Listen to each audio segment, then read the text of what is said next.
You're listening to BQN. Assimilate the audio.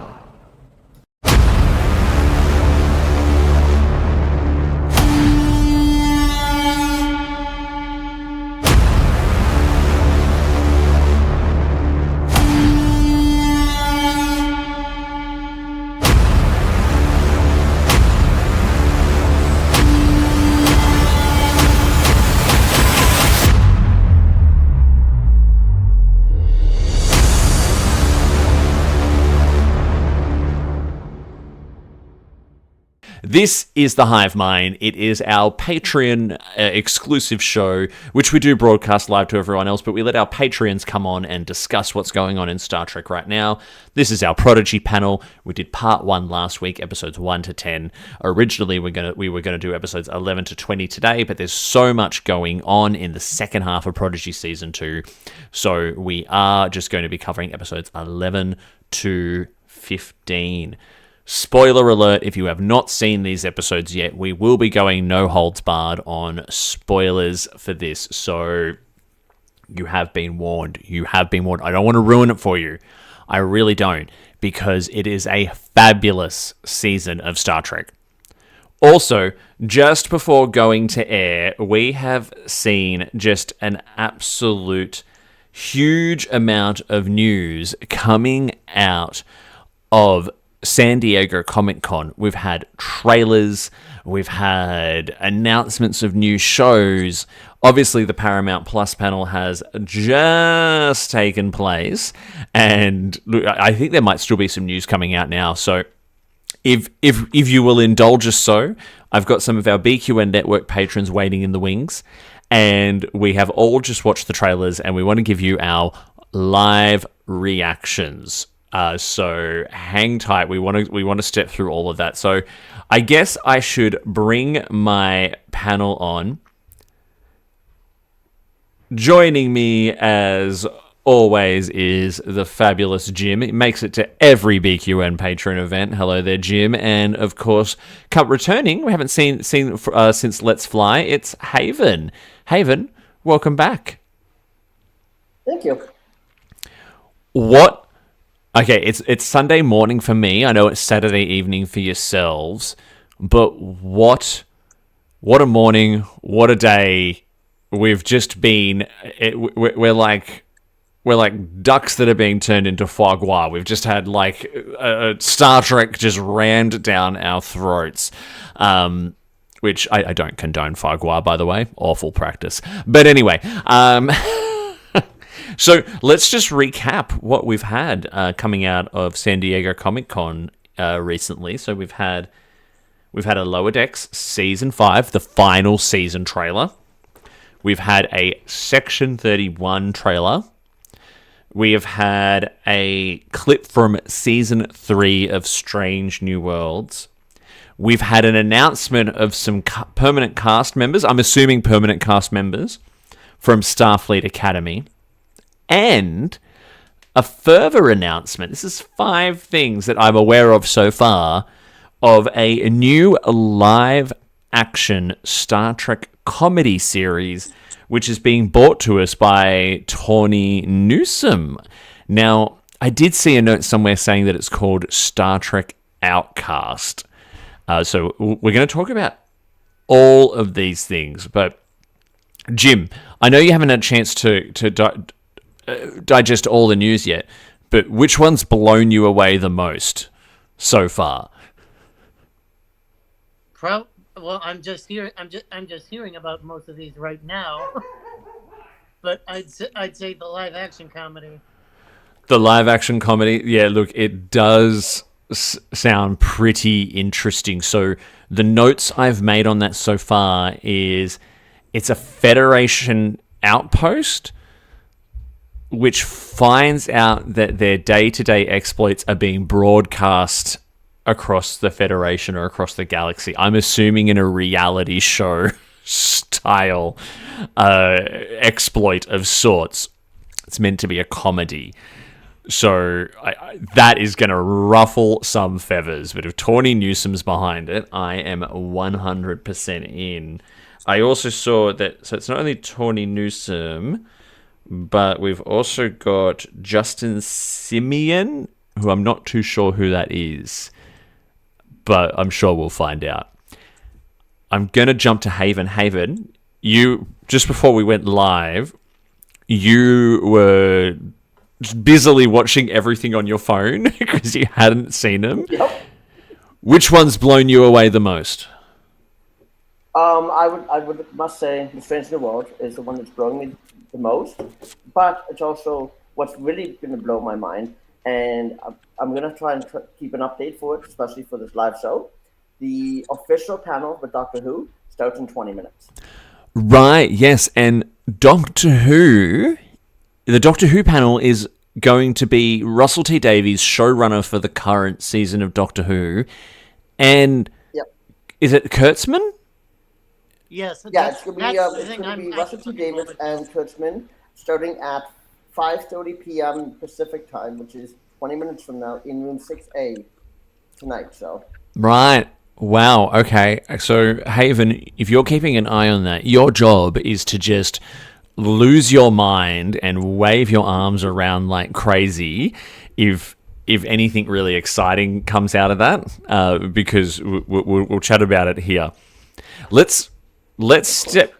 Oh, and also you mentioned the Strange New World season 3 clip. Yeah, that looks like hijinks, and Strange New Worlds does hijinks really well. Yeah, it's probably the best. Like as I've said multiple times, Discovery was my show. But honestly, this clip from Strange New Worlds might be taking the cake. And it also did take the cake last year with the musical episode. So.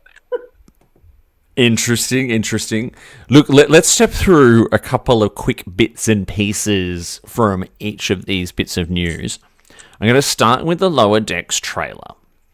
So I'm going to go in with what stood out the most for me was the opening montage of it, where you see the Sorcerer, the Cerritos, and clips from the last 4 seasons.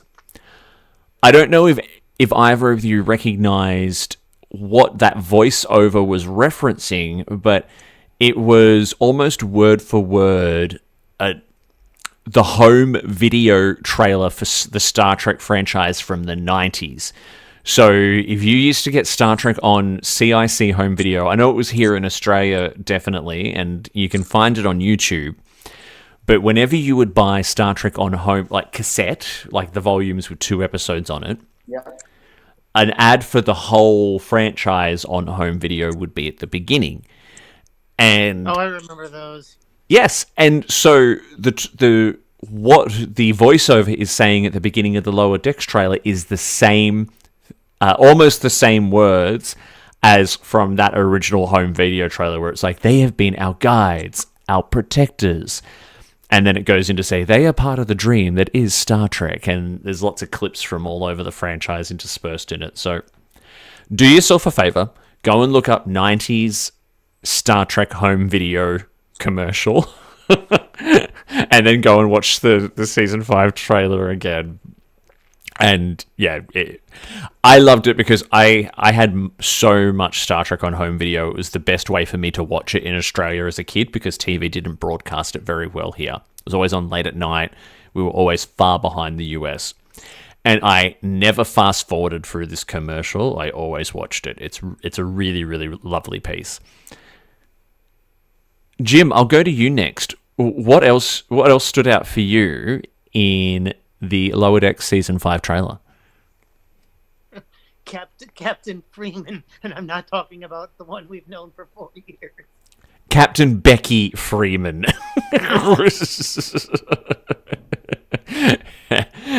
That was right after another Cerritos appears, and it's just like, oh, another singularity, and then you see Captain Becky. The third one this month. I loved that line so The much. third one this month. Hilarious. I know.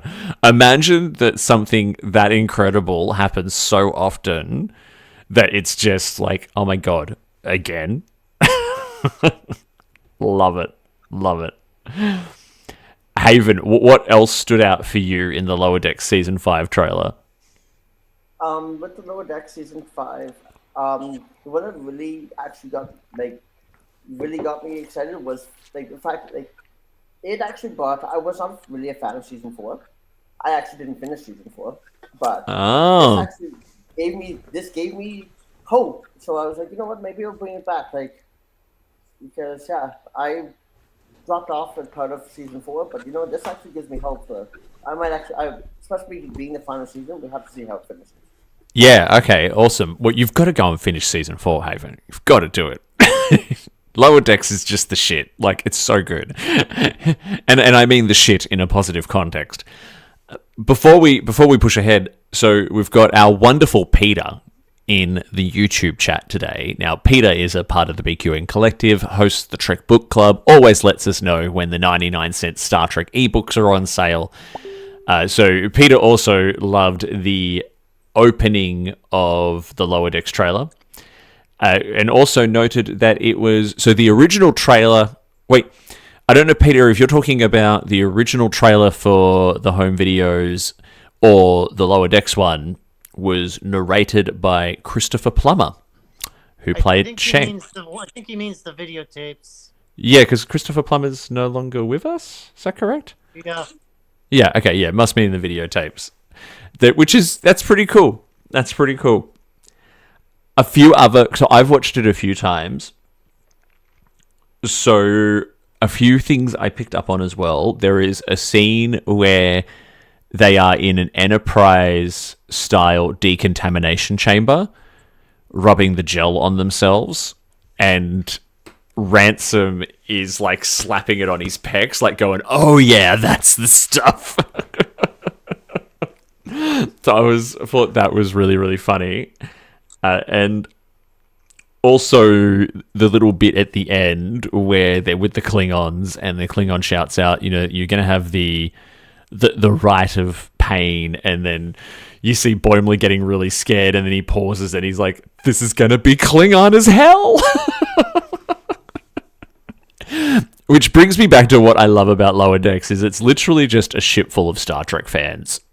And they are us, and we are them, and I think that's why we love Lower Decks so, so much. But it is the final season of Lower Decks, which is sad. Supposedly, I'm gonna hold out hope that there are more seasons. Allegedly. Let's go with allegedly for this one. So,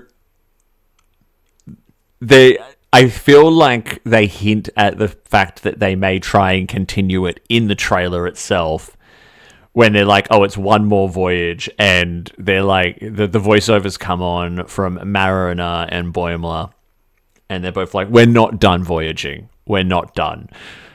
So that could mean, hey, we've got one more season to go, or like, we're not done with this show yet. Haven, do you think we'll get more Lower Decks after season 5?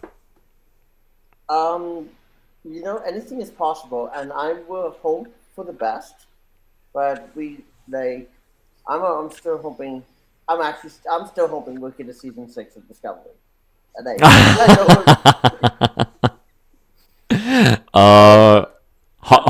hold out hope there. Hold out hope, Haven. Peter as well mentioned that one of his favourite bits is a scene with Klingon pain sticks, which looked like a reference to the Icarus Factor from TNG Season 2, which Peter is probably very, very likely. We've got a lot of news to cover. More of DS9 there, but yeah. Maybe. We're going to jump onto the Section 31 trailer, which was quite a wild ride. We really saw a lot of Giorgio, not a lot of hints of story, but a very stylized... I got Ocean's 11 kind of vibes from the trailer in a way. I don't know why. Like, there was something about the way the kind of ragtag group was depicted in the trailer, and even the visuals, the graphics that they used. There was some kind something about it. Maybe it wasn't Ocean's 11, but I got some kind of like zany heist movie kind of feel from it. And naturally, the use of Beyonce's Formation It's something that people are going to love or they're going to hate. Jim, what stood out for you into the Section 31 trailer? Oh, just the visuals of it. Just the visuals of it, which I thought were stunning, and Joju looked amazing in the trailer. This is a movie which I've been looking forward to it for a while, since I've been an advocate for a Section 31 series since 1997 or whatever it was when they were first introduced. And I also had some friends who got to go onto the set for a couple of days during filming, so I am really looking forward to this. Wow. So you've got the I was into Section 31 before it was cool kind of vibe going on a little bit, I think. Okay, cool. Yep, I can get behind that. I always thought it was a great idea for a series, and I really wanted it from the beginning. Like, I always thought a Luther Sloan weekly series would have been fan-frickin-tastic. Oh, yeah, and what's the name of the actor who played Sloan? I loved him in the 90s. I think it was William Sadler. William Sadler, yes. Big fan of his. I used to love him in a show called Roswell, where he played a sheriff, which I thought he was fabulous in. So you're not getting a series. We thought we were going to get a series for a while there, and then I think Michelle Yeoh's career went absolutely gangbusters. Academy Award winner. So I think we could really only get her back for a movie. Now, she looks like she's back, and she looks like she is chewing the scenery in the way that only she can. So how do you feel with what you originally wanted versus what this trailer kind of depicted? I'll take what I can get. So what I like about you, Jim, you are just a positive glass half full individual. When it comes to Star Trek, I try to be, especially considering how long we went without any for a while there. Absolutely. Haven, you jumped on and watched the Section 31 trailer whilst we were chatting on StreamYard. What are your thoughts? Yep. Well, at first, it absolutely blows my mind. Mm-hmm. One thing that actually I was surprised at is they did not, considering the very first cast member besides Michelle Yeoh that they announced, was the cast member, I forget who it was, but for Rachel Garrett. I didn't see her at all in the trailer. No, I don't think we did. We did see... And that surprises me. Yeah. I've been loving Section 31 always. Mm-hmm. Section 31 is, I feel it's part of my mantra. I feel like as well. And with that being said, it was something that it is I was really hoping we'd get a series as well. Mm-hmm. And but like you said, we with how big Michelle got. Yep. It's fantastic that we were able to get her for this movie, and this movie is probably going to it's one of the few things I'll probably go and buy immediately. Amazing. Yeah, when it comes out on streaming, this will be one to get as a Blu-ray Steelbook collector's edition kind of thing.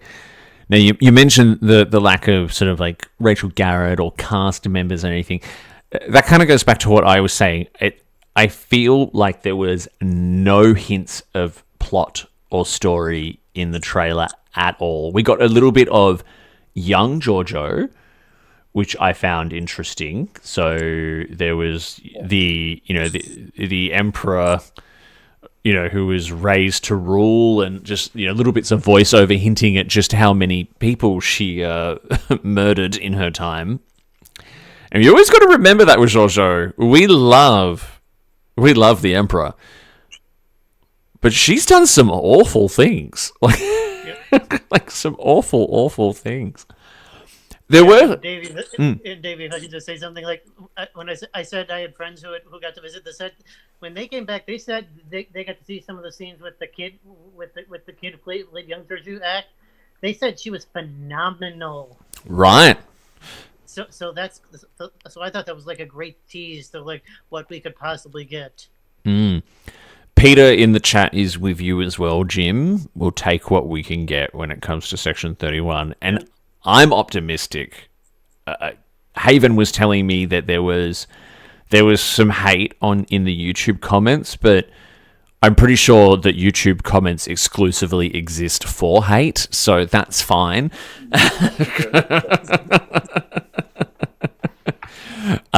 Because, it'll be that whole thing of, oh, it doesn't look like Star Trek. Where's the ship? Where's the captain? Where's the white guy in charge? Like that kind of thing. What I love. We've heard all those comments, like when Avery became captain, when Kate became captain, when Sonequa became captain. Yep, exactly. It's old school. It's old habit by now, and every single one of them went away within like a couple of weeks or months each time. Yep. One thing I will say is there is a little something for everyone in Star Trek these days. The diversity of the shows that is coming out, and I don't just mean diversity in terms of the people who are on the shows. I mean diversity in the stories from the Star Trek universe that we are getting.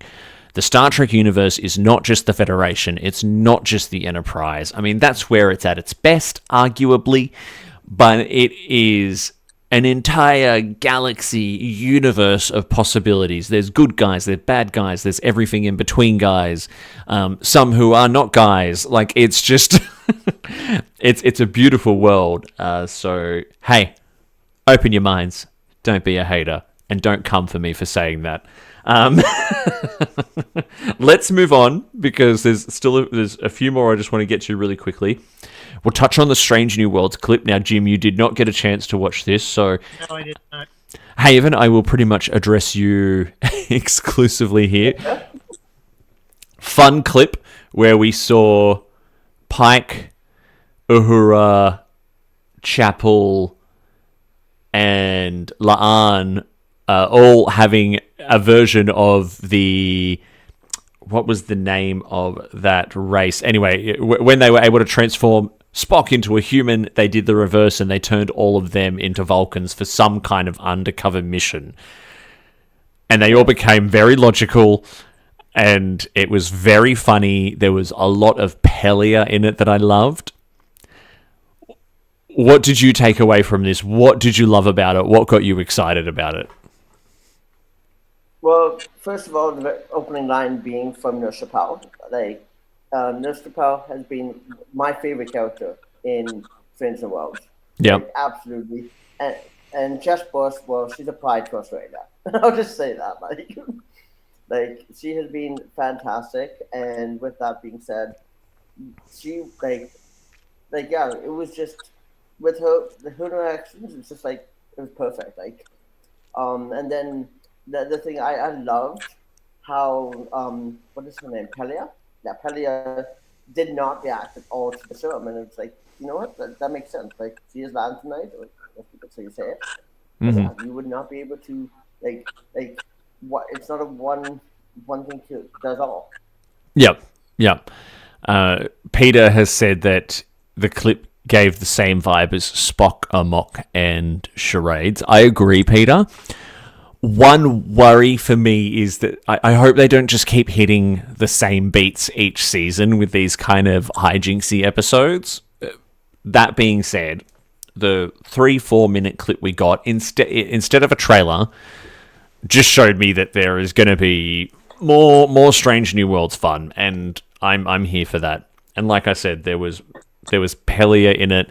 There was fun banter between the cast. I feel like Anson Mount looks like he's lost weight. I don't know. It does look like that. Yeah, I thought maybe that was a visual effect they did when they made him more Vulcan. They made him more. He has been chasing a toddler around his house when he isn't on Star Trek. There you go. It could indeed be that. You know, I just thought about something just as you said that. It could also be like a very meta joke.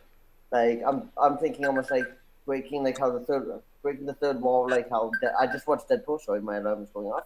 That's okay. I just watched Deadpool last night, but almost I feel like it could also be a meta joke. Like he's losing weight because William Shatner wasn't doing nothing but gaining weight during his.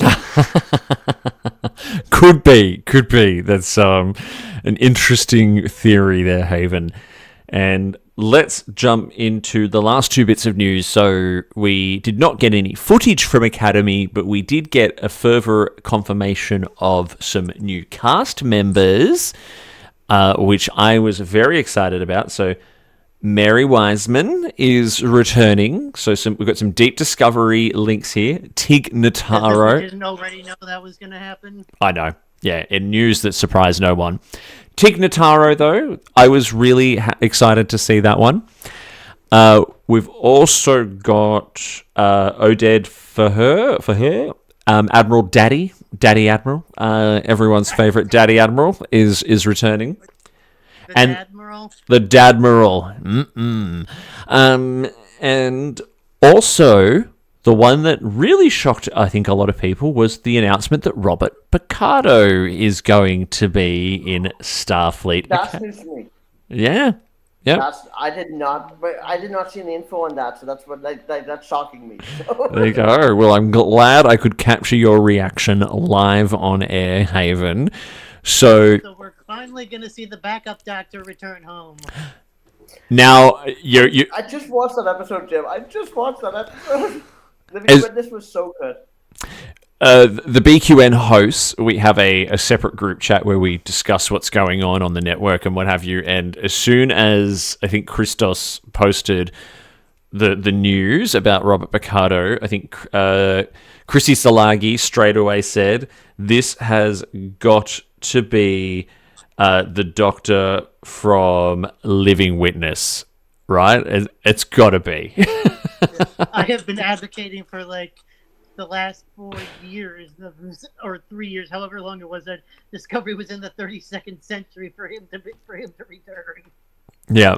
So I love the links to Discovery, some Discovery favorites, and I'm sure we'll get some funny little cameos along the way, which is great. But the link to the broader canon with the Doctor,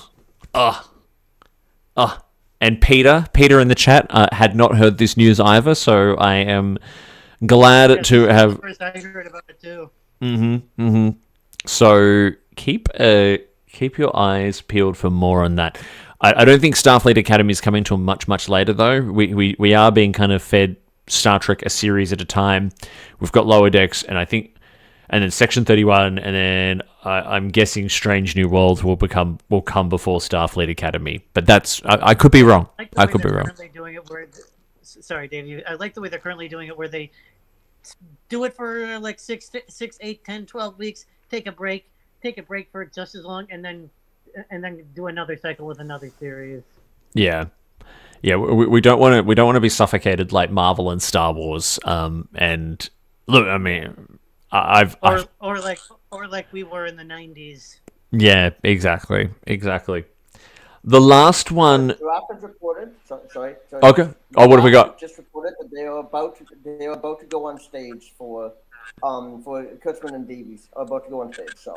All right. I mean, if you, I can see we've got about 5 or 6 viewers on YouTube. I mean, stick with us. You don't need to go and watch it all because we've got our reporter Haven right here on the scene who's going to let you know the moment anything exciting drops there. So, last one before we actually move on to talking about Prodigy Season 2 is the brief announcement that there is a new live action series in development from Tawny Newsom and Justin Simeon. Comedy show featuring a Federation outpost that is allegedly having its exploits broadcast to the world or to the galaxy or the quadrant in some kind of reality show, I'm guessing. Haven, reactions to that news. This was very left of field. I was like, okay, this is interesting. What do you think? What do you think's going on here? I'm excited to see where it goes. I'm excited to see because it is something that I would never expect. But like we were talking earlier about it as well, and it was like I could see it being very much a hijinks episode.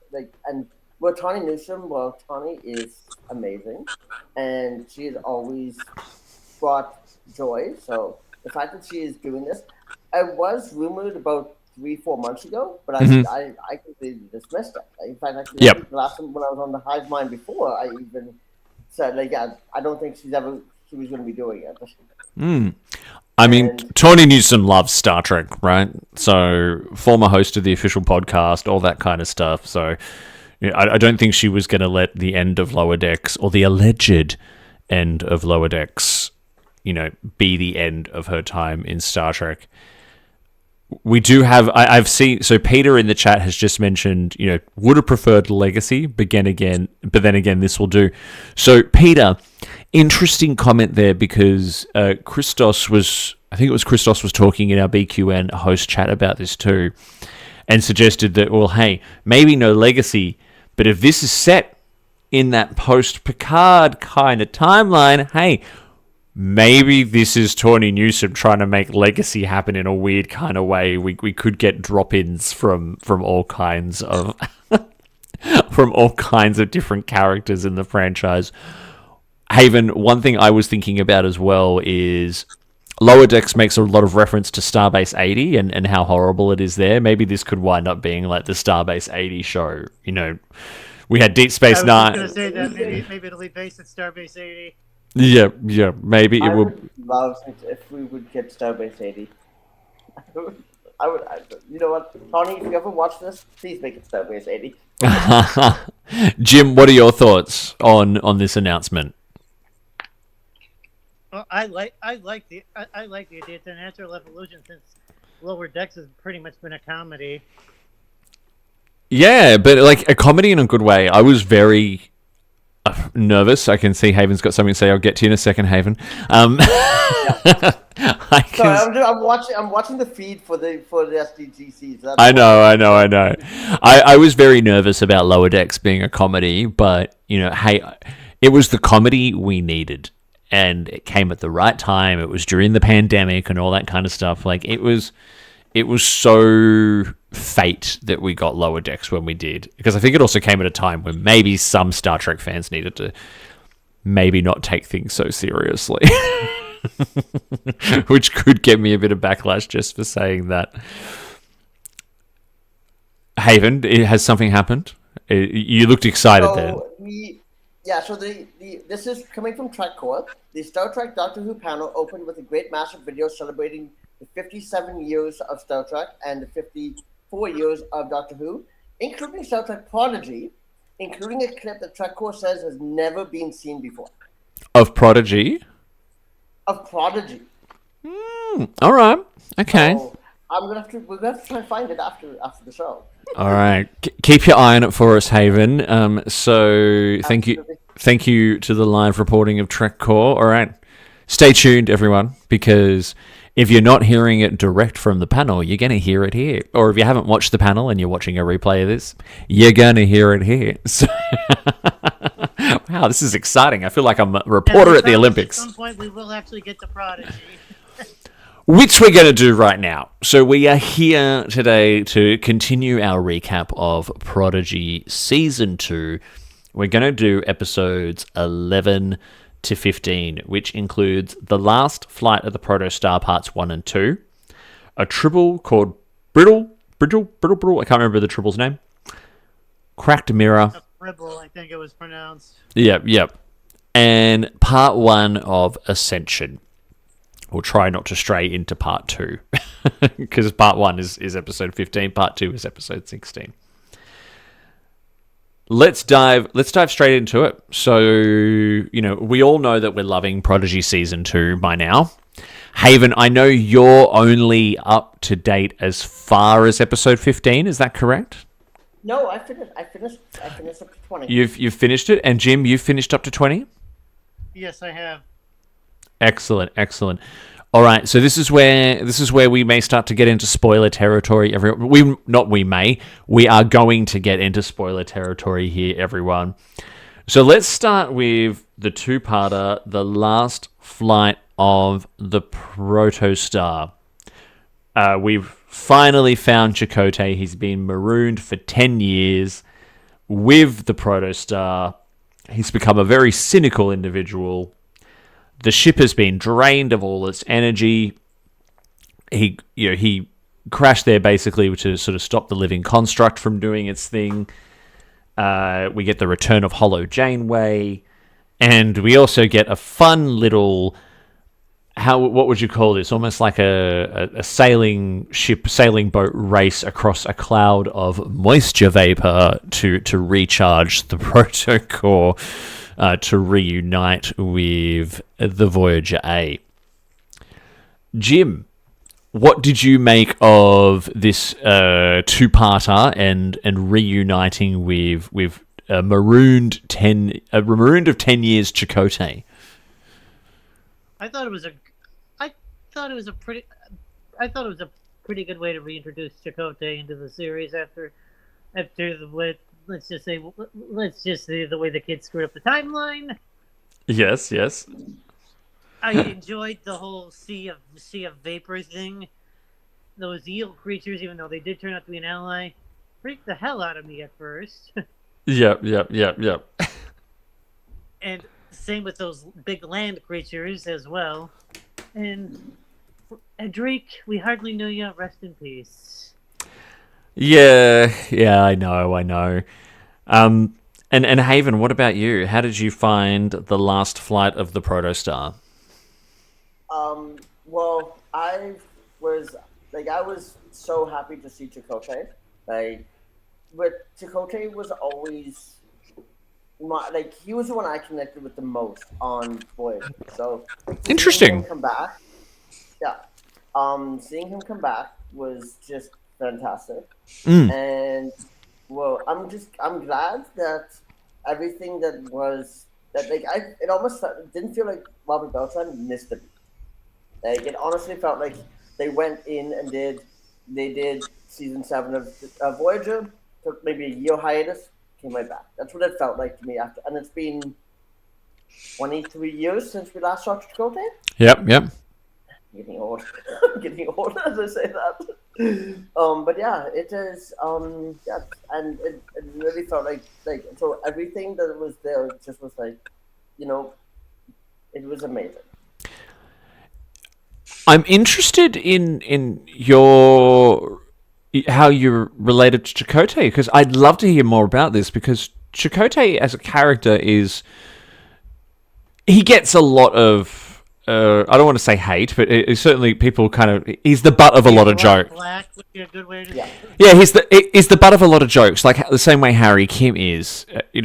People often argue that he was not the best first officer we ever saw on a Star Trek series, which I don't tend to agree with. I always loved the friction between Chakotay and Janeway. And just as a side note, listeners and viewers, Jim and I mentioned on this show we are very much just sort of putting anything about Beltran in the current day into a box and putting that off to the side. This is very much about the character and the show for the moment. But Haven, can you tell me what it is why was Chakotay the character that you related the most to? It's the fact that he was always given and him and actually the rest of the Maquis were given that second chance, and that was something that truly meant so much to myself.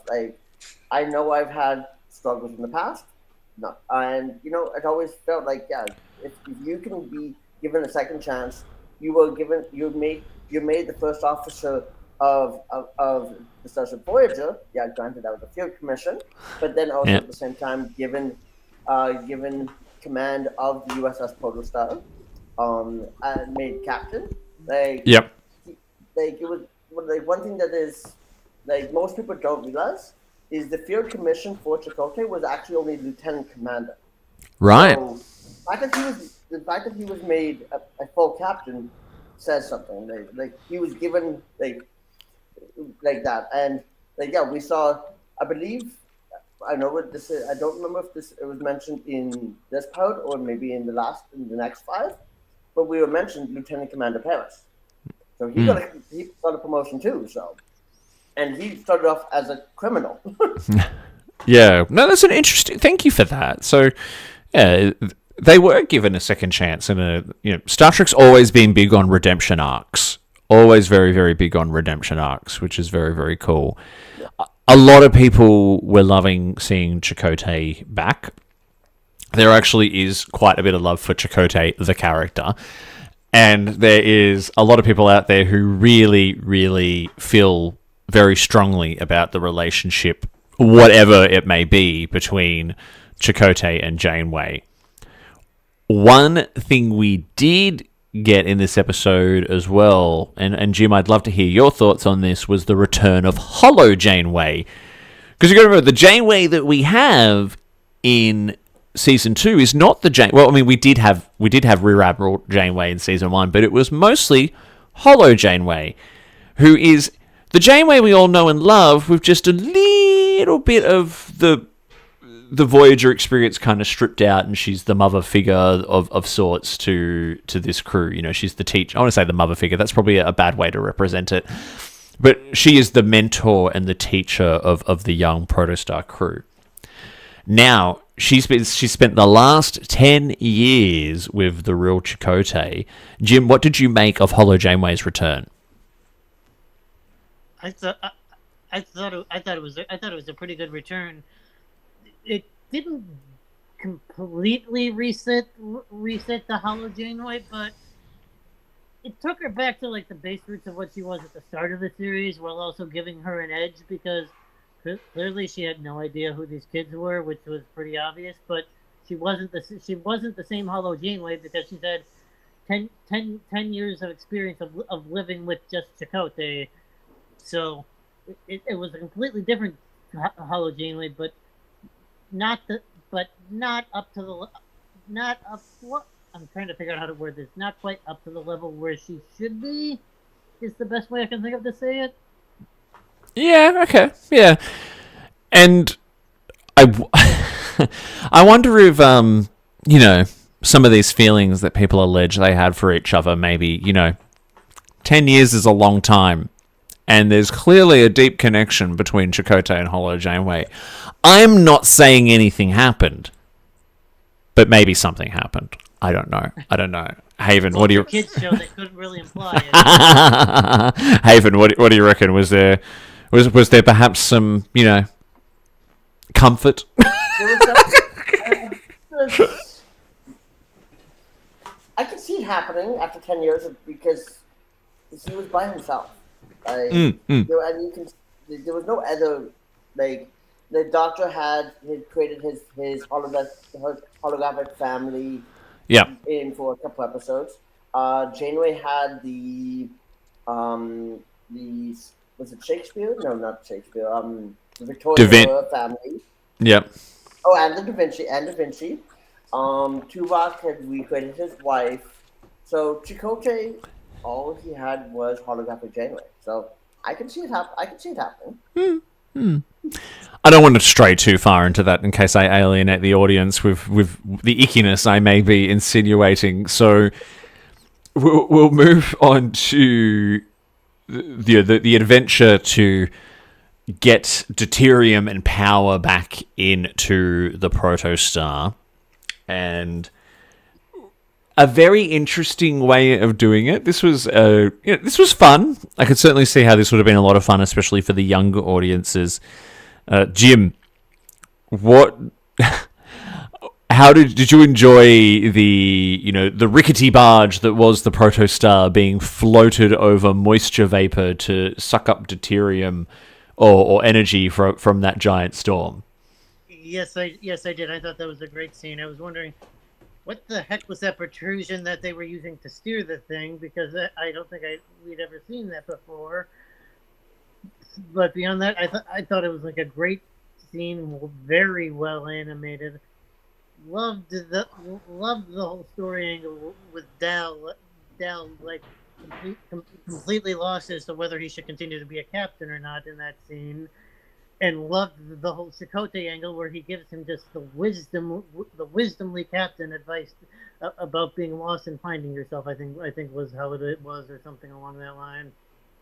Yep.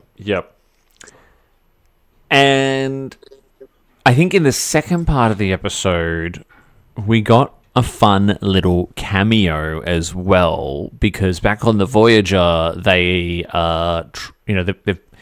they know that Wesley was involved, and Admiral Janeway goes hunting down the only person who can really give her some insight to Wesley, and that was Gates McFadden as Dr. Crusher. Haven, Did you just jump out of your chair like I did when you saw Gates? I absolutely love that scene. And but it made me question because the timeline, like, is just like I know we find out in the next half, in the next week, like, perks. But it definitely at that point when we saw that, it made me question when is this actually set in the timeline? So it's set during the time of the Romulan evacuation. So Oh, I'm aware of that. I'm aware. Yeah. I'm just wondering, Jack Crusher's life, like because. we'll put a pin in that one, I think, And I because we know- don't want. The timeline makes sense. That's the next week. But I'm just saying, when I thought about it, that's what I immediately thought of. Is one was Jack born? Mhm. When is this in the timeline? Because it wasn't ever made clear what year it was until I want to say episode 17. Okay. I want to say it was episode 17 that they actually put down a pin of exactly what year we're in, and well, I was connecting all the dots, like you can see me on all like with that meme that goes around. Oh, good. Oh, good. Yeah, look, exact year, I'm not too sure. Jim, how did you feel seeing or hearing Gates McFadden and seeing animated Gates McFadden? Well, like you, I practically jumped out of my seat at seeing that. But as for seeing animated Gates McFadden, just like with the rest of the series, I love how great the overall animation is. I don't think, unlike with all the other real life characters animation, I don't think they quite nailed the look of Dr. Crusher. Like there was just something, and I can't quite nail it down. That was just off about the look of the character, and I don't know what it is, but something just wasn't quite right to me. Okay. Every other character, like especially the Doctor, they nailed. Especially the Doctor and even Jellicoe, they nailed perfectly. But Yeah. Gates, Dr. Crusher just didn't look right to me for some reason. Okay. Interesting. Interesting. I thought she nailed the voice work perfectly, but the look of the animation just didn't look right, at least for her character. No, that's fair enough. I'm looking at the image right now. Sorry. I'm looking at the image right now. I just Googled it. And looks like they basically modeled a photo of Gates from around 2010. Okay. So, okay. Like, and we never saw Gates acting, but that's what they looks like they modeled the picture off of because somebody did a side by side comparison. Yep. So Haven, I'm looking at some information here on timeline. So in this episode, Admiral Janeway does indicate that she has met Crusher before, and she's referring to the Shinzon incident, which, from what I'm reading here on trekmovie.com, is set 6 years prior. So what we are seeing in Prodigy is set 6 years after Nemesis. So that would be 2382, 2383. Depending Possibly. on what. Yeah, which actually does line up with what we find in episode 17 of it matching, saying 2383. Yeah. All right. Any final thoughts on the two-parter, The Last Flight of the Protostar, before we move on to a fun little Tribble episode? I've got before you jump in there, Haven. Sorry, no, I just want to jump in and give Peter's comments from the chat. So the rickety barge scene reminded him of the end of The Mummy, and with Brendan Fraser, which also had a rickety barge traveling in the sky, which was an interesting notice. And also agreed with you, Jim, that he felt that there was something a little different about Beverly's look in animation style. So you've got a supporter there, which is good. Sorry, Haven, I interrupted your final thoughts there. Go ahead. Well, I just thought that this episode truly gave a good hope of like, okay, so not everything is, especially with the 10 years, you're always going to always have something. That's truly what I thought of that episode. And then also go back to that scene where they were actually floating. that actually gave me I want to say Nemesis vibes because of when they were collecting all the interspatial gas for the Enterprise E, at doing it. I think it was Nemesis. That just absolutely was like that's what made me think of. Okay, interesting. Jim, your final thoughts? Yeah, you guys have covered my final thoughts pretty well. All good, all good. Let's jump on to episode 3 from... Oh, not episode 3, so episode 11, 12, episode 13, because we were just talking about a two-parter. So the next episode is a triple chord bridle. And it's another one of those little side adventure episodes that we talked about last week, Jim, where we've got the broader arc still happening, yet we have a little stop-off along the way. So in this case, they were looking for a particular element, bosonite, and they found a high concentration of it on this planet, which happened to be filled with flesh-eating tribbles, who had been made so on account of a Klingon scientist who was trying to figure out how to stop them from reproducing, or essentially trying to figure out how to wipe them out, most likely, given Klingons' feelings on tribbles. And, you know, we wind up with another cute little character, which I am sure Paramount will try and sell as some sort of plush toy if they had. I wouldn't count on Paramount doing that necessarily. No, actually, We haven't gotten an official Murph or even Moopsie yet, so. True. Even as I was saying it, I'm like, hang on, no. If this was Star Wars, it would already be all over Disneyland.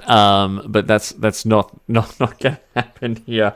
But look, I'm sure some of our friends out there will wind up making their own. I know we've got I know we've got people making their own Moopsies and all kinds of stuff.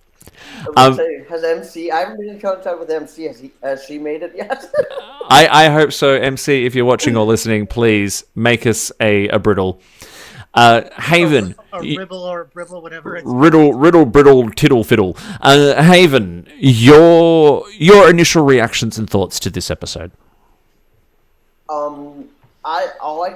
This entire episode, I kept thinking back, and I actually had to rewatch the short track all about tribbles. Forget what it's actually called, but the tribble one with but all I could think of with that scientist was he was the Klingon version of that Star Trek, that Starfleet officer who was playing with the tribbles in the short tracks. That's all I could think of this entire episode. That would have been perfect if he'd been voiced by the actor then. That would have been pretty funny. What about you, Jim? I actually wasn't a huge fan of this episode. Like, I thought the tribbles looked more like rocks for starters. Yeah. Because the animation did not accomplish the fur very well, and God, those gigantic tribbles just scared the bejesus out of me. They were so huge. Do you think there was something a little off-putting as long-term fans of seeing these cute little furry things turned into killing machines out of nowhere? Yes, very much so. Like seeing tribbles like the size of my apartment building, supposedly, rolling along after the crew trying to eat them, like that just and I remember thinking, this is the plot of a kids show. Well, I actually thought that this was probably one of the more kid show kind of episodes that we saw this second half of the season. I do agree they did pull it off in keeping it tame in terms of the violence. Thank God, but just the actual type of plot with like carnivorous gigantic tribbles, that didn't seem kid friendly to me. Yeah, that's true. But there was a larger kind of theme of some lessons to be learnt about, teamwork and not reading a book by its cover and all that kind of stuff, wrapped up in this kind of little mini bottle adventure. Haven, I think this was a big Rock Talk episode. There's a great line from Rock Talk in this, which is just so wonderfully Rock Talk, which is being presented with a problem-tunity. And I am going to make that a corporate buzzword at my new job. Hey guys, I've found a problem-tunity for us to work on. Haven, do you think you have many uses for the term problem-tunity? I could definitely see making it work. Yeah, it was so Rock Talk. It was, and I don't know. I'm a big fan. How do you feel about Rock Talk? I love rock. Like rock has been the pride and joy. Whoa, I'm echoing. You are. Give me 1 second.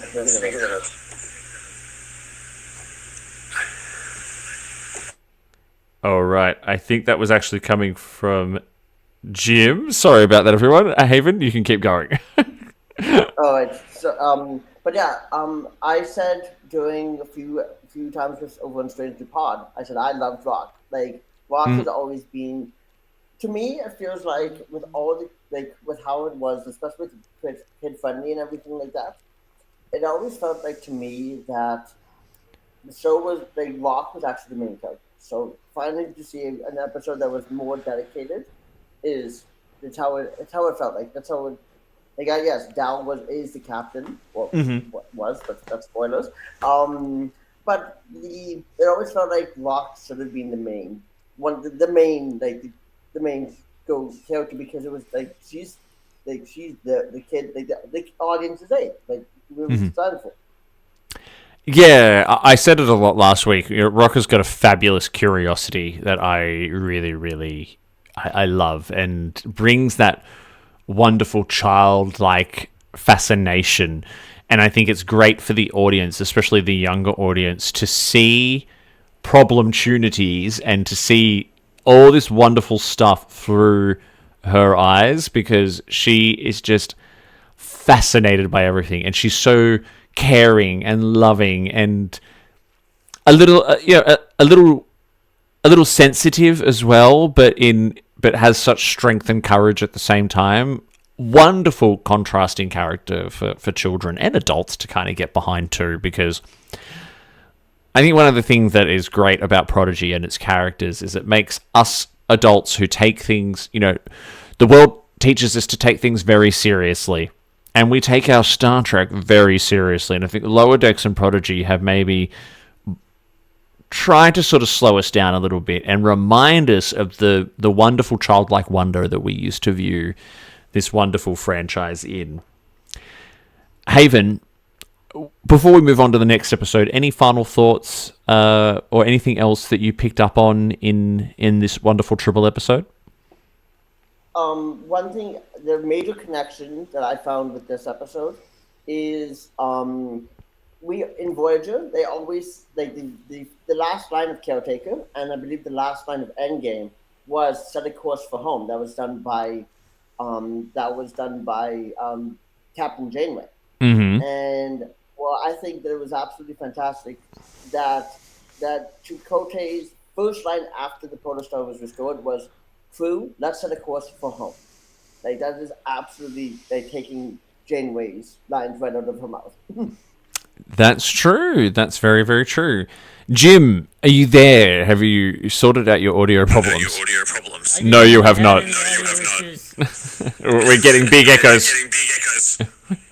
Yeah, there's no sound in my apartment, so I don't know what it could be. All right. I think we're echoing through your lap.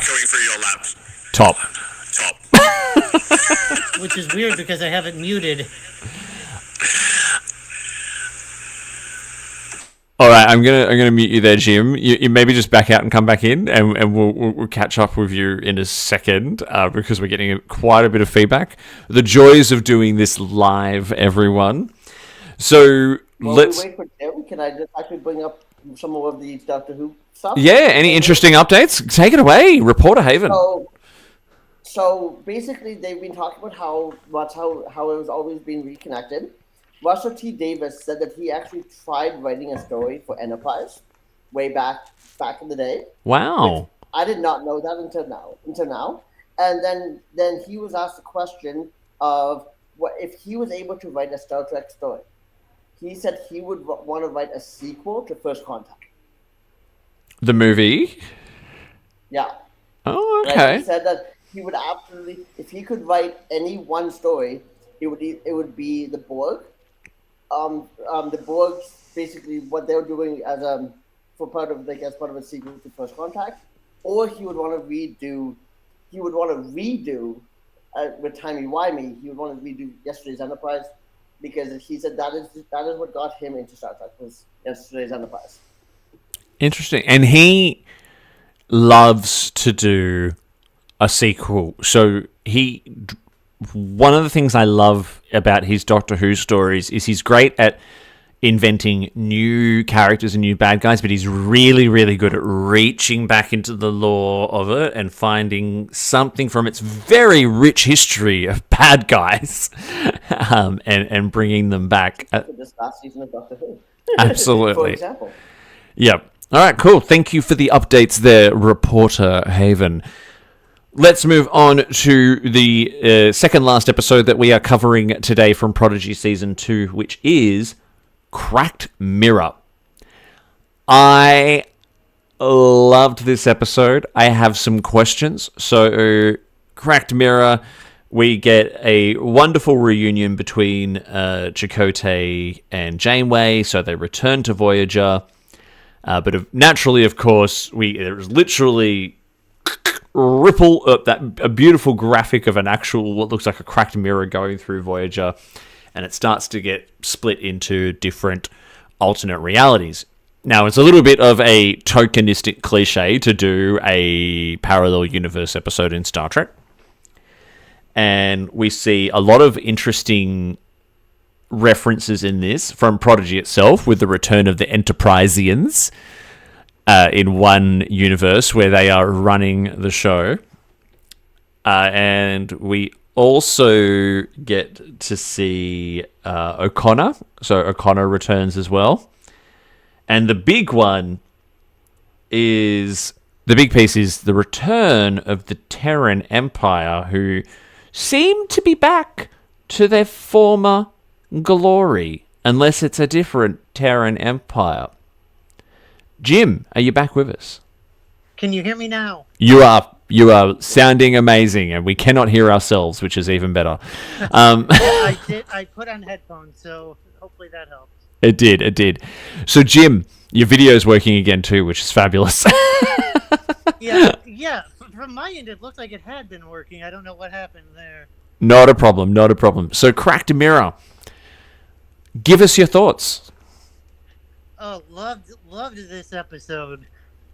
Loved seeing Thadian O'Connor again, but absolutely loved seeing the Mirror Universe again. Like, it finally got us more than one Voyager character in the Mirror Universe, because prior to that episode, the only Voyager character we'd ever seen in that universe was Tuvok. Correct. Yes. Yeah, but did anyone else catch the in joke about even the whales were evil?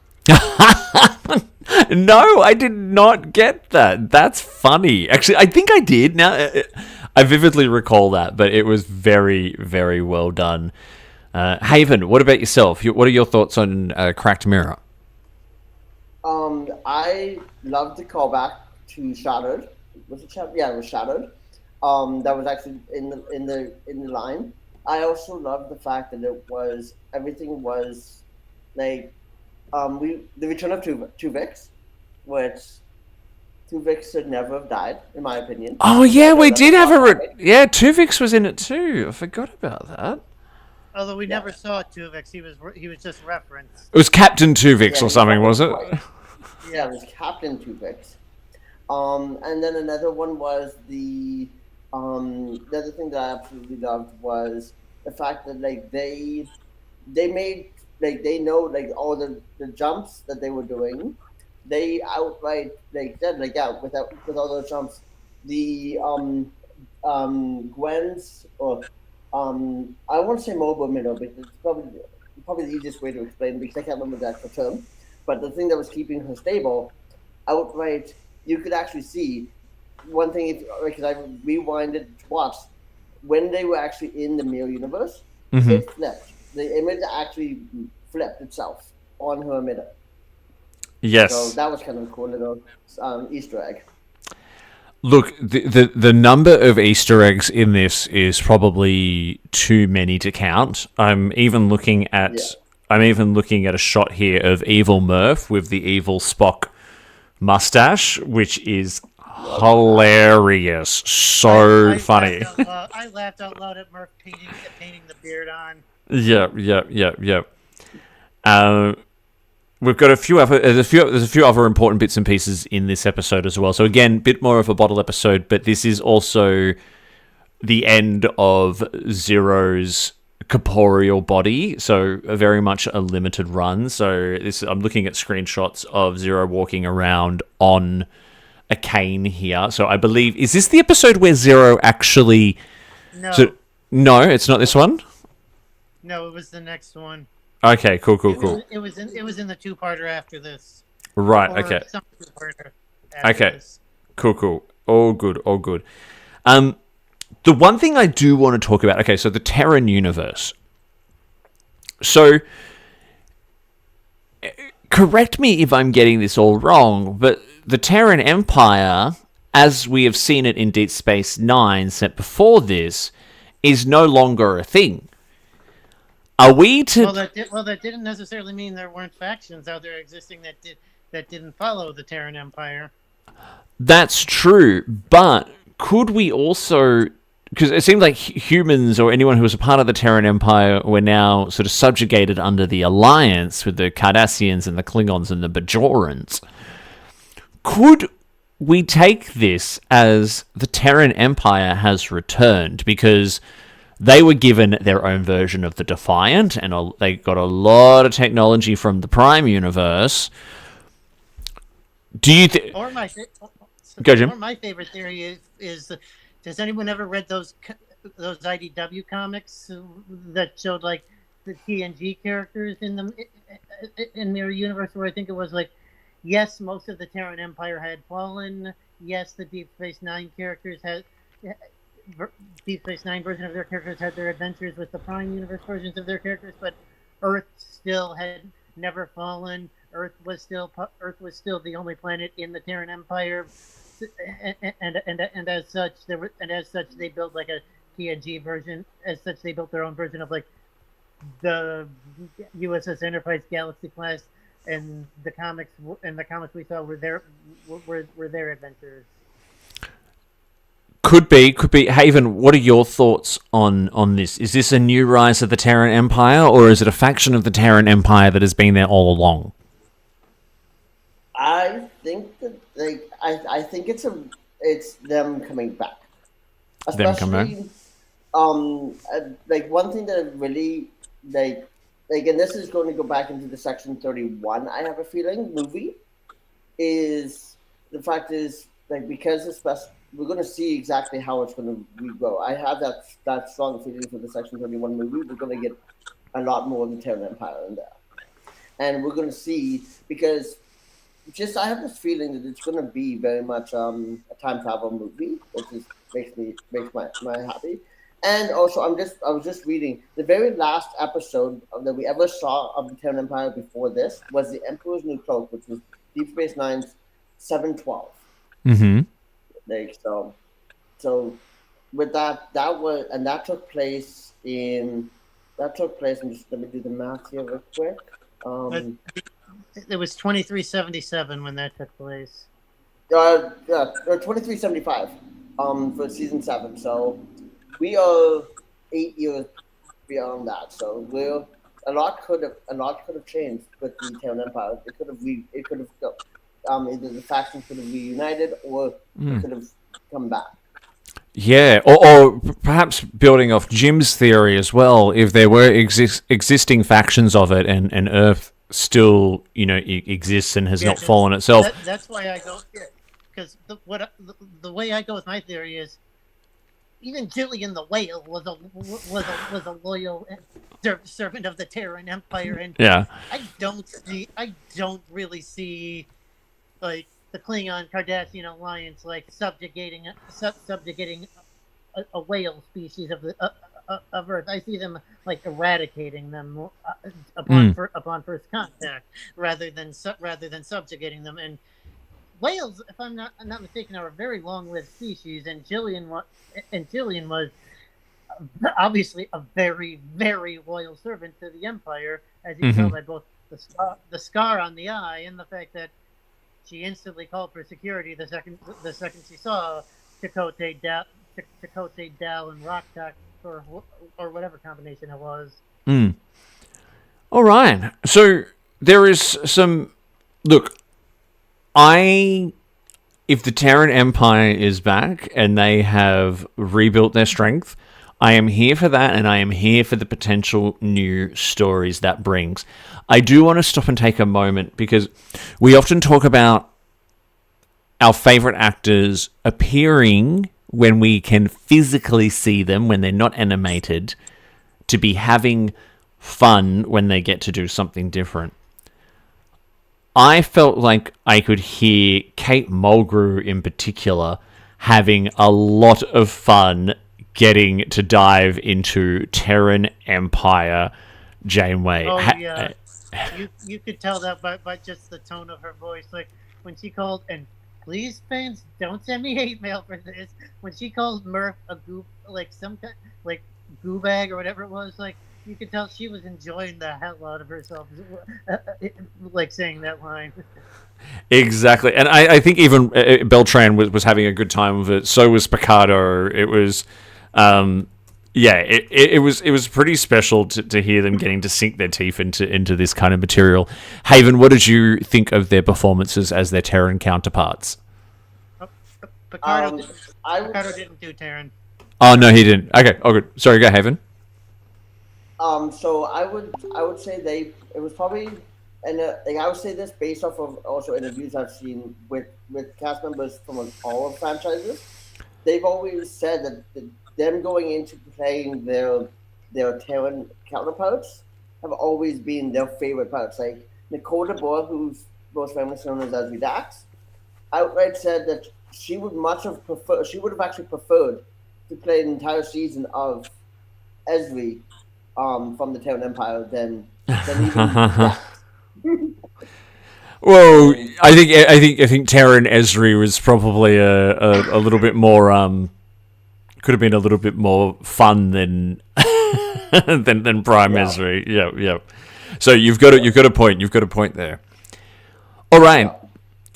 Before we move on to our final episode to discuss on today's panel, final thoughts on Cracked Mirror. I'll start with you, Haven, since you've got the talking stick already. For final thoughts with Cracked Mirror is, I honestly think that this could have easily been a two-parter. Like, there was enough stories from the various time, like the hopping of the universes. It could have easily been a two-parter. Like, it was kind of sad to see there was only 24 minutes, and it could have easily been longer. Yeah, absolutely. I mean, that's the thing, right? With Prodigy, you'll often see episodes where you're like, oh, we could have done with a little bit more of that, don't you reckon? But that's all good. That's all good. So, Jim, your final thoughts on Cracked Mirror. I thought it was one of the better episodes of the season. I enjoyed seeing. I think it was who was it in Tuvix's crew? The Enterprisians. Enterprisians. Yep, they were there. Yep. Yeah, and plus we got to see Jellicoe in command of Voyager. That's right. I forgot about that. See, so much happened in this episode. Yeah. Okay. Yeah. So. I loved that like little 5-second appearance of Jellicoe. Like that was Mm. amazing. Like we actually got to see a softer side of Jellicoe for a change this season. He's been all hard ass all season. Just to see a softer side of him was amazing. Do you know what? It's really funny. So I've literally just made a note on my little pad here that says I need to go and rewatch Cracked Mirror because I feel like this could actually low-key be one of my favorites. Even though my earlier comments were like, oh, okay, another parallel universe, more Terran Empire, each show seems to need to do its take on it. But I appreciate each episode's unique take on it as well because it's always fun, it's always fresh, and it's always great to see the actors getting a chance to do something a little bit different. Now, let's move on to episode 15, which is the final episode we're covering today, is Ascension Part 1. Now, listeners and viewers, as I'm doing my notes and research on this, I am going to try very hard to make sure we remain in Part 1, because Part 1 and Part 2, like, you could watch them as a full hour, and it's a very complete hour of television. But essentially, this moves right back into the full arc of the season, and that is that Essentia has essentially taken full control, command of Solum. We've got, we've got side stories with a new body for Zero going on. We've got Solum has sent giant ships. How did Essentia get the time to build these giant ships? We've got, let's see, basically there's this whole new weapon that they've got. There's a big battle with Voyager. We get to see Federation fighters and Dal joining Nova Squadron. And we have a cliffhanger at the end with Voyager dead in the water. Exciting, really, really exciting episode. Haven, what did you make of Ascension Part 1? It was probably the one episode that I had to immediately rewatch. Okay. I actually had to rewatch it because there was so much. There was like, whoa, like what just happened? Yeah. And I was mind blown by it because I wouldn't think everything that we knew that was going on. To me, it felt like it was a twist at the end, but in a good way. Like it was like you never expected it to happen, and there was probably stealing the Traveler's technology. Like that is something that I never thought that anybody would have been able to capture that. Yeah, it's also, I don't know if it's sort of like stealing the Traveler's technology, but more just sort of harnessing their power, so to speak. But yeah, it's an interesting. I mean, the Travelers are now essentially the Doctor Who of the Star Trek universe. Hey, maybe that's what's going to happen on your panel. Who knows? Yeah, we haven't had any updates in a while.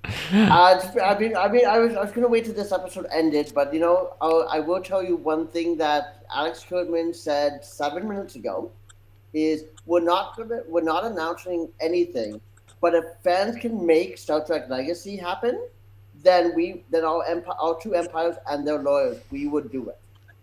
So Kurtzman himself is calling for Legacy. Jim, what did you make of Ascension Part 1? I thought it was a damn good episode. And truly, Davey, could it be called a cliffhanger since literally the next episode was seconds away after the first one? I mean, that was the beauty of all of this dropping in one hit. It was like you just, and that's why I'm struggling to remain in the constraints of each episode, because I watched it all in one hit. It all kind of bleeds into each other. So you do have a very, very good point there. Yes. Yeah, Jim, to actually go back to what you said there. Sorry, Jim, you go. Fans nowadays, they don't know what a true cliffhanger even is anymore. Yeah, true. Sorry, Haven, you go. And I joke when But I say that to go back with the dropping all at once. I've seen two different clips on YouTube there. For it's like one I think was for the international market, one for the U.S. market, Mm-hmm. and it does appear that internationally, October 24th, we're getting all of season 5 of Lower Decks. But in the U.S., it looks like they're getting it weekly. So that's because there's literally two different clips. One said it was dropping all at once. One said it wasn't. We talked a little bit about this last week too, right? Like and this is the concerning thing about this is I would much prefer consistency with the way that they are all dropped all over the world, because they were starting to get good at that consistency, even to the point where, so in Australia, we would not get them until Friday evening our time, and they had been out for almost 24 hours everywhere else. But now we seem to get things dropping the same time as everyone else gets them. So I think, come on, respect the fandom, respect their time, respect the fact that this is not the 90s anymore, and we don't get our spoilers from newsletters and from, it is a huge global community, and we don't want to spoil it for each other. So be respectful of that in the way that they don't seem to understand that literally the second something airs, spoilers are going to hit the internet a second later. Exactly. Well, I'll just say something. Canada does not legally have it yet. I'll just say that. Yeah, everyone's VPNing to the US to watch it on the US Netflix store, right? Yeah. It is still, Canada is the only country in the world that has not had a drop yet. Weird. We do not have episode 201 yet, and it looks like Jim is frozen. That is, that's pretty full on. Well, thoughts and prayers that you get it soon. Yeah, well, I've seen it thanks to my fiance living in the States. I was able to watch it with her. So, I was able to watch it in the US, but it was just, we're not able to actually see it. I could not just turn on my MacBook and watch it. Yeah. Up here in Canada. I had to actually cross the border to go see it. So digressing back to Ascension, now, no, that's fine. That's fine. It's very easy to go off on tangents with this stuff. So, look, there is a lot happening in this episode, and it's a little bit more about sort of timey-wimey stuff going on with the travelers. Jim, at this point, are you still appreciating the way that we're getting more about the travelers and who they are and how they operate? Is it making sense to you, or do you think it's raising more questions than it's answering? Like Janeway says, time travel gives me a headache. Boom! Perfect answer, by the way. Absolutely perfect answer. Haven, what about you? Sorry, can you repeat it? So I was just responding to a message on about the forum. So. Oh, good. So my question was, we're getting a lot of extended lore about the travelers, who they are and how they operate. Do you think it's satisfying, or is it getting confusing, or is it raising more questions than it's answering about the travelers at this point for you? I think it is giving us breadcrumbs, so we will get more. I have that feeling we will get more. Because that's the beautiful thing I've noticed about all the franchise, with all the shows, is they are all connecting in some way or another. Mm-hmm. We got short tracks being connected. We have the only show I did not see any connection to in all 20 episodes was Discovery, but the code was easily mentioned multiple times. I've seen what was it, episode 201, which was last week.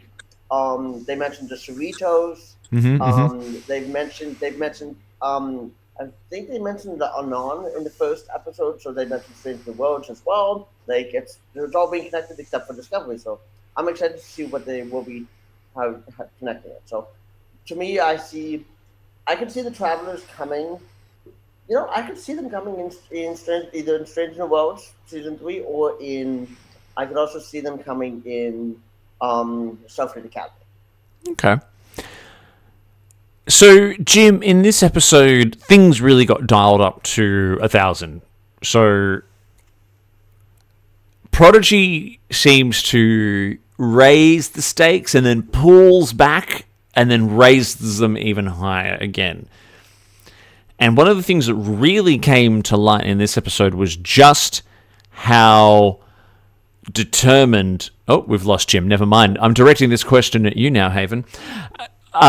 So just how determined Essentia is to essentially wipe the Federation from existence, it would seem. What are your thoughts on Essentia as sort of the main baddie here? Do you really kind of feel... Do you sympathize with Essentia at all? Or is Essentia just very misguided? What's your reading on Essentia at this point? Essentia to me reminds me very much of Red. I can't remember the actor's name. Red Foreman from that '70s show. Okay. When he was in Year of Hell. Yes. Okay. Yeah. Okay. I thought you were literally going to relate Essentia to Red Foreman for a second. Then, but fair enough. No, I can't remember the actor's name. Can't remember the actor's name, which is very rare for me. Welcome back, Jim. But I just feel like it is very much like she is having those, like, she is very single-minded, but I also think that her single-mindedness can be used in a good way when it comes to her point of view.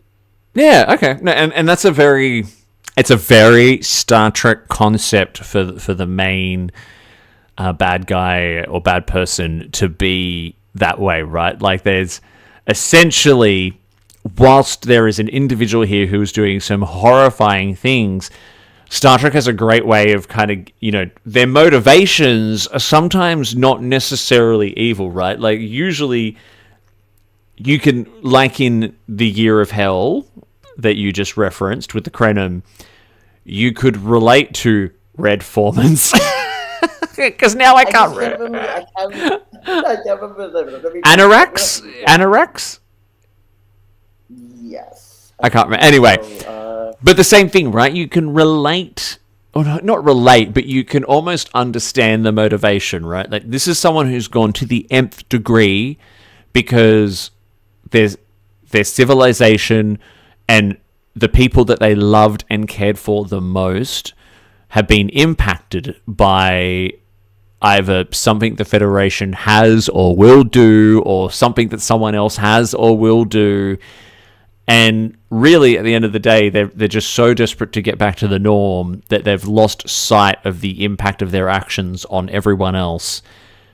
Or they've just stopped caring because they are hurting that badly.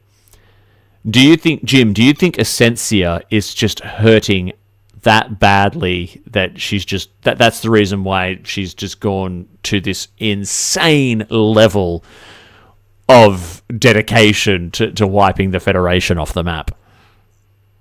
Oh, absolutely. It's plainly obvious that she's not in her right mind, and I'll just leave it at that. Yep. Let's touch on some of the other characters in this episode. So we haven't talked about Dahl very much at all in this last hour. So we get to see Dahl as a member of Nova Squadron in this episode. There's lots of ducking and weaving and dogfights going on. Jim, what do we make of the Federation X-Wings that we saw in this? You mean the Wesley Crusher wannabe? Yeah. I actually liked it. I actually liked that. I thought those were great scenes. Well voice acted. Pretty integral to the plot, and gave Majel fantastic character growth. Yeah, exactly. It was. And we've seen a lot of growth from Dahl in this season. I think Dahl kind of got on some people's nerves in season 1, but you're seeing him mature a lot this time around. Haven. Yeah, he hasn't had as many. How can I put this? Emotional temper tantrums as he did during season 1 and at the beginning of this season. Mm-hmm. Agree. Haven, what are your thoughts? How are you finding Dahl's progression and seeing him kind of go from the big command character, the guy wanting to be in charge, to being a part of a team in Nova Squadron? You're on mute, sorry, Haven. I did not realize that. But as I said, I actually think that this is amazing character growth for Dahl. Like, it truly shows that he realizes that he, like, what it is to be a member of Starfleet, especially part of the command. So it was one of the best things. And yeah, he was very, very cocky about it. Like, he gave me Luke Skywalker vibes at the very beginning. To reference Star Wars, and now like at the end, I can see him basically realizing like, yeah, he is just one. Like, he is not just. It's not just him by himself. He's not going to take on the universe, and I think he realized that by the end of. And this is where I think he got the most growth. I can see it being the most growth from in this one episode. Out of 39 total episodes, I think this was the one where he gave him. It was the most growth, and I think that this episode especially gave him what we saw in episode 20. At the very end, which we'll talk about next week. We won't go too far into that. No, I'm just saying, as I think that one scene at the very end of episode 20 is directly impacted by this episode. Okay, all right. So. Read into that what you will, listeners and viewers. Peter is back in the chat. The Starfleet single-seat fighters reminded him of the Wing Commander video game from the 90s, which is an interesting comment, Peter, because, quite frankly, we don't get a lot of this in Star Trek. I think these, single-man fighters, it's always starship versus starship. The end of Discovery Season 2 was, I think, one of the only times I can truly remember there being a dogfight of sorts with all the little shuttles and all that kind of stuff flying around shooting each other. Go, Jim. The only other time I can remember that is there was a video game, I think in the 90s or early 2000s, that involved Captain Sulu and the Excelsior, and the basic concept of the game was fighters versus fighters. Yeah. Starfleet Academy, 1994. Yeah. No, that wasn't it. It involved Sulu traveling through the mirror universe. I know the one you're talking about. It's called Shattered something or other. It's like a PS2 era game. Yeah, I know the one you're talking about. Oh, I did not know that one. Maybe I'll have to try and find that. I thought it was Starfleet Academy because that one had quite a bit of Sulu in it at the end. Yeah. So, but in general, like on screen, in movies and TV shows, we don't see this type of kind of battle being played out with one-man fighters. Jim, is it something you'd like to see more of in Star Trek? Less of? Not at all? What are your thoughts? I think the current level is fine, and I'm seeing in the chat Peter. Peter does agree. It was Shattered Universe. Yeah. I've never played it, but I get stuck in YouTube spirals with video games, and I watch a lot of the cinematics and gameplays of older games that I never got to play. But hey, that could be one for Bargain Bin Gamer. But I'll put that to the side. Yeah, you never know. You could find it on GOG sometime. Could do. Haven, what about you though? Dogfights in Starfleet and on our Star Trek screens, yay, nay, or indifferent? I want to see more of them. More of them? Okay. I absolutely think that the closest I think before, like I've been thinking about it for the last couple of minutes here, the closest that we saw to a dogfight would be First Contact. Like movie. Against the Battle of Sector 001. And I think like the only dogfight I can really remember is right before the Defiant was almost destroyed, and like when we finally got Worf on the Enterprise E. Like I think that's the closest we've seen to a dogfight on screen that I can think of. As I mentioned, there was a bit of it happening in the season finale of Discovery Season 2 because there was kind of some one-man kind of craft weaving in and out. But they weren't so much. It wasn't so much dogfights. I think some of them were like bots and drones and all that kind of thing. But it was similar kind of vibes. We're almost out of time.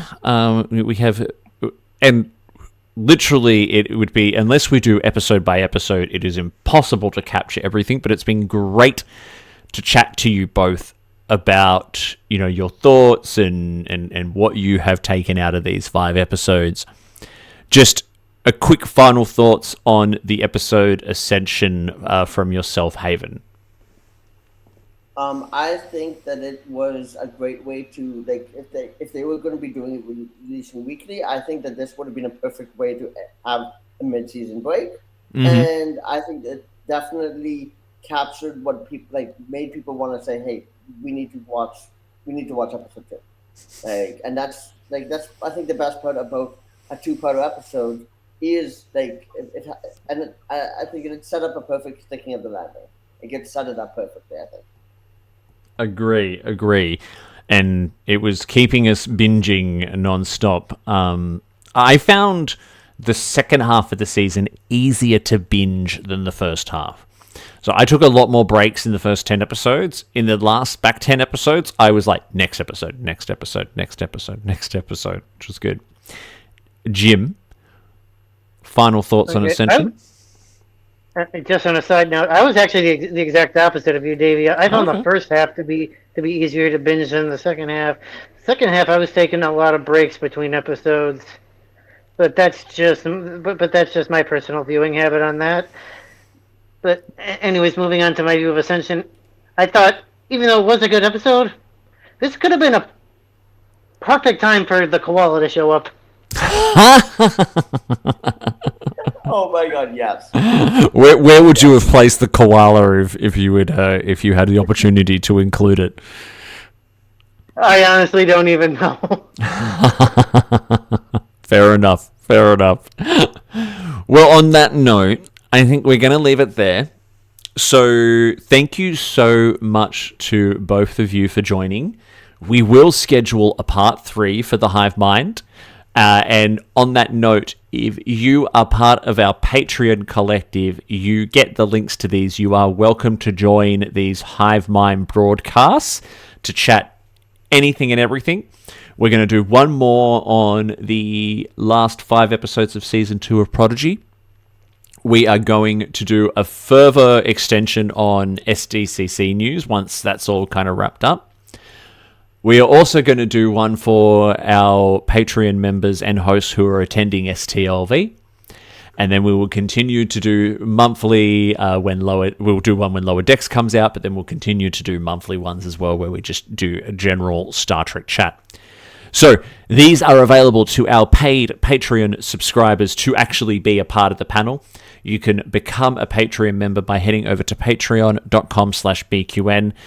It costs as little as $1 to $2, depending on your currency of choice. Plus, there's lots of other amazing perks going on over there as well. So please check out the Patreon. We would love to have you on. You don't have to be a patron to be a part of the fun. These get broadcast live, goes up as a podcast, audio podcast as well. You can join us in the live chats or just listen to our musings at your own time. Before we leave, Haven, where can everyone find you on the interwebs? Well, I'm coming back to. I've had a bit of a hiatus for the last couple months, but you will see me definitely in the BQN Discord. And you can reach me over on X or on Threads under the tag Section 31 Pod because I'm restarting that next week. Excellent. Check all of that out. And Jim, where can everyone find you on the World Wide Web? I am in You can chat with me in the Discord chat and also in the Facebook group. And if you happen to be at STLV next week, I will be walking. I will be walking around the convention. I am so jealous. I miss STLV so much. I haven't been since 2019, and I used to go every year. I would make the trek, if you will, from Australia to Las Vegas, and I can't wait to see all the photos and hear all about it and live vicariously, Jim. Make sure you have an amazing time and have a drink for me, please. I plan on having an amazing time. This is going to be my first STLV convention since probably, I think, 2011 or 2012. Oh, really? Yeah. Amazing. It's been a spell for me. Well, I hope you have a great time. For myself, listeners and viewers, so you can find me hosting the BQN Hive Mind, but more importantly, my other two shows on the BQN network are making a return next week. Trexperts Quiz, the internet's premier Star Trek game show, is returning in this time slot next week with part 1 of a 3-part Prodigy extravaganza. So episode 1 is going to be the Duros sisters doing a quiz of Prodigy season 1 part 1. Episode 2 is going to be Giraffe from Strange New Pod and Erin from Spinal Frontier doing a quiz on the second half of Prodigy season 1. And then part 3 is going to be the winners from those two taking on a Prodigy Season 2 quiz in about 3 to 4 weeks' time. I'm so excited to be pulling all of that together. All of your favorites will be back. MC will be back in the scorekeeper's chair, along with a couple of other special guests as well. Bargain Bin Gamer, spelled Gaymer, where I play the cheapest and shittest video games so that you don't have to, is returning with a travel special. And I am currently doing a live stream series where I am playing some of my favorite N64 classics, starting with Mystical Ninja starring Gomon, which is, if you never played it, check it out. It's an experience. It's quite an experience. That's it. Remember, for the BQN, we are big on our Discord group, which you can find a link to in the episode description. You can also join our Facebook, the BQN Collective. You can follow all of our shows on Instagram and Blue Sky. BQN has decided to remove its X accounts at this time and focus on other platforms, but lots of other fun ways to interact with us. So thank you for joining us. We will be back again soon with more Hive Mind. Lots of other BQN content out there. Please go and check it all out. But until we see you again, make sure you live long and prosper, everyone. Peace out.